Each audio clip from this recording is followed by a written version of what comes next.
Dienos patarimas. Kiekvieną rytą atsikėlęs užsiduok savo klausimą, ar aš noriu būti šiandieną laimingas, ar būti nelaimingas. Jeigu tavo atsakymas bus, kad noriu būti laimingas, tada pasakyk kitus žodžius, kad šiandieną aš būsiu laimingas ir niekas man nesugadins tos dienos. Ir patikėk, tokią dieną ir turėsi.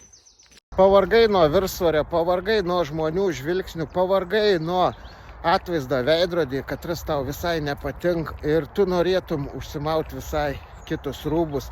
Ir dar prie viso to prisidėję tau nugaros skausmai, kelių skausmai, pečių skausmai. Turiu tau sprendimą, aš tau galiu padėti. Padėjau tiem žmonėm, padėsiu ir tau. Tad rašyk man dabar. Ir jeigu tau nereikia tos pagalbos, tada